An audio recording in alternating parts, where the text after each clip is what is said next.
कैसे हैं दोस्तों? Good morning. और मैं अच्छी हूँ और उम्मीद करती हूँ कि आप भी अच्छे होंगे। और मैं हूँ गांव में। परसों आ गई थी मैं छुट्टी, क्योंकि 25 को मेरी सास की बरसी है, तो मैं यहाँ गांव आ गई थी। और मेरी देवरानी गई है मायके, और इसलिए घर की आ गई है जिम्मेदारी सब मेरे ऊपर। तो आज मैं सुबह उठ गई थी 5 बजे। भतीजे लोग गए मेरे स्कूल, तो उनके लिए खाना नाश्ता वास्ता बनाया। और गाय का दूध निकालने के लिए मेरे बगल में देवरानी है, तो वो आ गई थी। तो मैं उसके साथ फिर 6 बजे हम गौशाला गए और गौशाला से हमने गाय का दूध निकाल कर लेके आए। मैंने सोचा था कि मैं भी दूध निकालूंगी, लेकिन नौबत नहीं आई। और अब घर का काम करके नाश्ता वास्ता करके बर्तन वर्तन साफ़ सफाई करके अब आए हम गाय के लिए थोड़ा सा चारा लेने के लिए।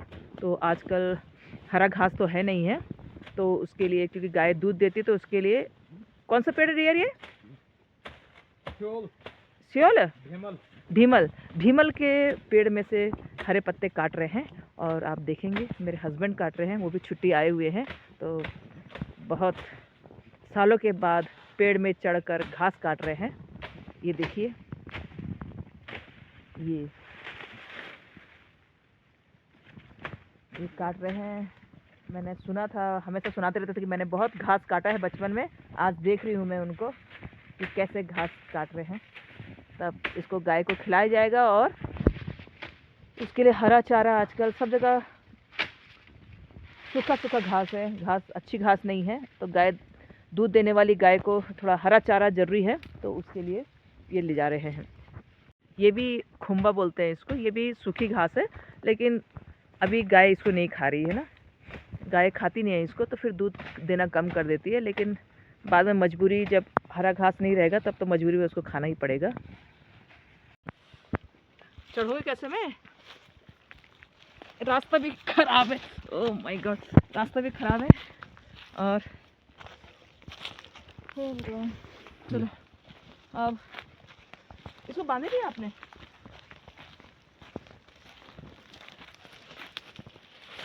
इसको बांधना पड़ेगा।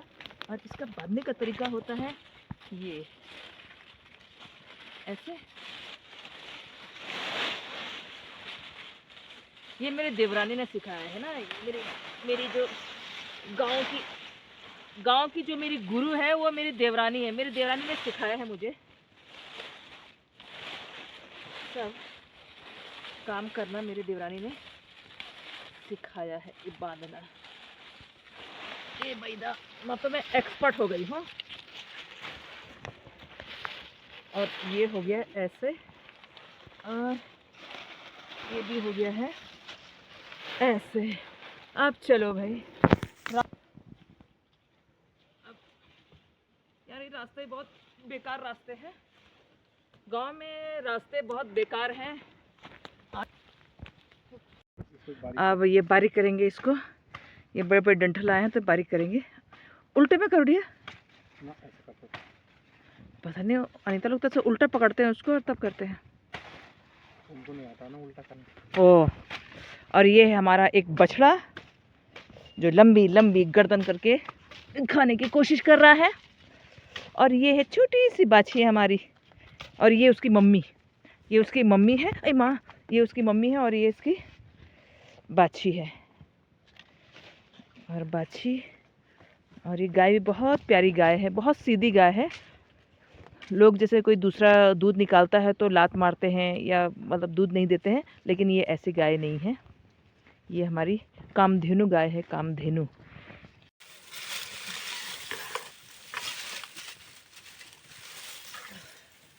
ये है हमारी गौशाला। अब गौशाला की हो रही है सफाई। ये कल भिंगोल खाया था उसको, तो बड़ी बड़ी डंडियाँ बच जाती है, तो उसको बाहर फेंकना पड़ता है, बाद में जलाने के काम आएगी। ये सूखेगा।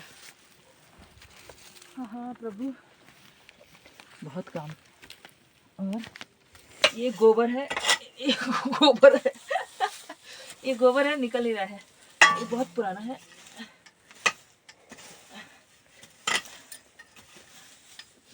ये पावड़े से ना बहुत दिन से आज सफाई कर देते हैं, क्योंकि कल से बारिश शुरू हो जाएगा तो मुश्किल हो जाएगा ना, इसलिए ये ये गायों को है, यहाँ लाइट की प्रॉब्लम है, लाइट नहीं है ना यहाँ गौशाला में, लाइट का कनेक्शन नहीं है इसलिए।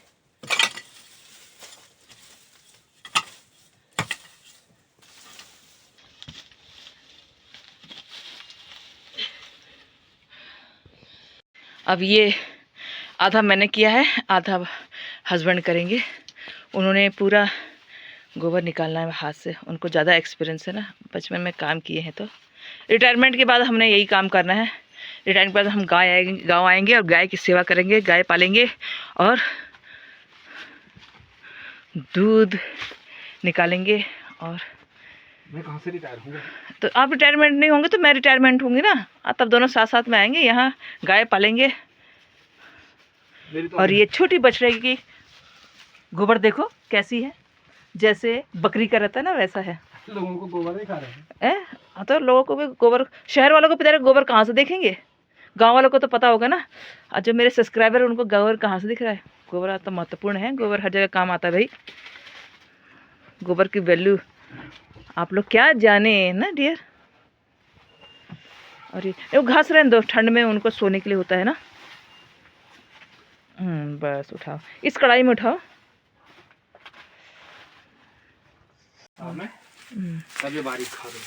अब हम यहाँ पर घास बिछा रहे हैं, बिछावन गाय के लिए। यहाँ पर बिस्तर बना देते हैं, इसको बोलते हैं गौ सेवा। गाय को नहीं तो यहाँ गीला हो जाता है ना, गाय टॉयलेट कर देती है। तो यहाँ पर बिछावा अच्छा। अब आज आराम से सोएगी वो गाय। और ये है गाय, दूसरी गाय का ये घास बाद में बिछा देंगे इसको आपस में। ये लकड़ियाँ, और यहाँ पर भी आग जलाते हैं। जब ज़्यादा ठंडा पड़ता है, बाहर बारिश गिरती है, तब गाय के लिए अंदर ही यहाँ पर आग जला देते हैं। और संभल के जलाना पड़ता है, नहीं तो कभी कभी पता चलता है कि गौशाला ही जल जाती है लोगों की। तो ध्यान से यहाँ पर हमने जलाई थी, आग जलाए थे। मेरे हस्बैंड लोगों ने बचपन में आग लगा दी थी पूरे गौशाले में। पूरा जग जाहिर फेमस हो गए थे उनकी कहानी कि दो भाइयों ने अपने गौशाले में एक तो गलती से आग लग गई थी। दूसरे ने भाई बोला कि अरे इससे बड़ी आग तो मेरे गौशाले में लगेगी करके, और उन्होंने दूसरे गौशाला अपने गौशाले में भी आग लगा दिया था। और खुश हो रहे, ताली बजा रहे हैं कि मेरे गौशाले से ज़्यादा आग निकल रही है। बच्चे ही थे तब उनकी दादियों ने उनकी जब पिटाई की तब उनको लगा कि अरे यार हमने तो बहुत गलती कर दिया। बुआ ने बचाया था। तब बुआ ने उनको बचाया था, वरना आज तो ख़त्म होने वाले थे उस दिन।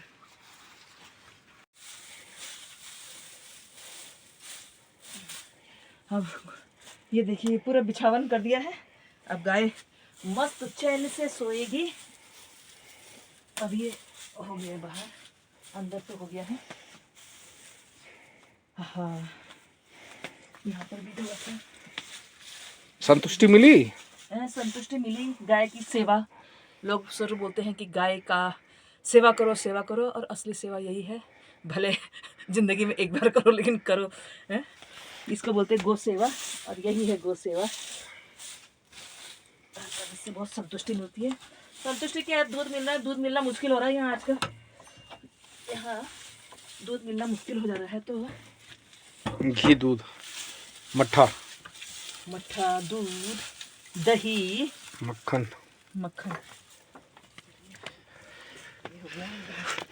थोड़ा सा बाहर की भी सफाई कर दे तो इससे लगेगा कि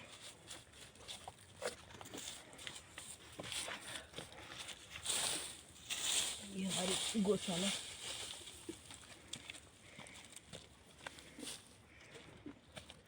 बाद में ये सड़ेगा, ये सड़ता है और उसके बाद सब खेतों में काम आता है।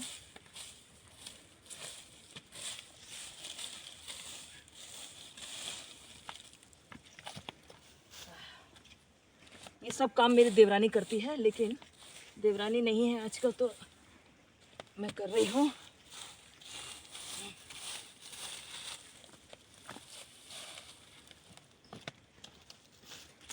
हो गया, साफ हो गया। अरे राम,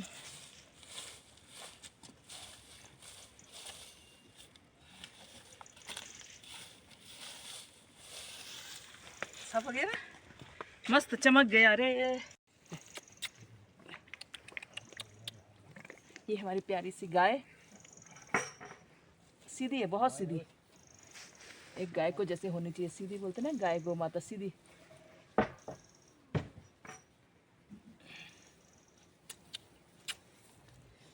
खूब दूध देना, हाँ। खूब सारा दूध देना, हाँ। अब शाम को, ठीक है, खूब सारी दूध देना, तो दूध पियेंगे हम, दूध पियेंगे। ये मौसम खराब, बाहर लगा है बादल और बहुत हो गया है ठंडा। और यहाँ पर रख दिया है मैंने दाल, ये प्रेशर कुकर में दाल, और इसमें बन रहा है भात। और जब बाहर बादल लगता है और ठंडा होता है ना, तब इस चूल्हे का बड़ा मज़ा आता है। ऐसा लगता है कि चूल्हे के सामने बैठे रहो, और तब होता है। और बारिश गिर न जाए इसलिए हमने लकड़ी की पूरी व्यवस्था कर दी है कि बारिश गिरेगी तो कुछ लकड़ियाँ हमने इकट्ठा की है यहाँ पर। ये यहाँ पूरी लकड़ियाँ इकट्ठा कर दी है ना। और कुछ लकड़ियाँ हम लोग इकट्ठा करते हैं, ये देखिए ऊपर ये मोटी लकड़ियाँ है ना, ये इस तरह से जहाँ पर चूल्हा रहता है उसके ऊपर में इकट्ठा करके रख देते हैं मोटी लकड़ियाँ। तो जब बारिश गिरेगी तब वो बहुत काम आएंगे, क्योंकि लकड़ियाँ गीली हो जाएंगी तो फिर चूल्हा जलाना मुश्किल हो जाता है। और ऐसा नहीं है कि यहाँ गैस नहीं है, यहाँ गैस भी है। हमारे यहाँ 2 गैस हैं और 3 सिलेंडर है, लेकिन उसका जो रेट है मार्केट में वो 850 है, लेकिन गाँव में वो सिलेंडर आपको पड़ जाता है 1100 का। बहुत महंगा पड़ता है, क्योंकि वो ऊपर मार्केट में रोड पे उतरता है, फिर वहाँ से मतलब मजदूर नेपाली लगाना पड़ता है, उन लोग लेके आते हैं तो उनको धाड़ी देनी पड़ती है। तो बहुत सर्दी भी लग गई है, भगवान सर्दी भी लग रही है। यहाँ पर आग में बैठ के मुझे आंसू आने लगते हैं, नाक बहने लगती है, तो अच्छा लग रहा है, लेकिन गर्म हो रहा है। और देखते हैं, मौसम ख़राब है, शाम तक मेरी देवरानी आ जाएगी तब थोड़ा हेल्प हो जाएगी, नहीं तो अकेले बहुत मुश्किल है काम करना।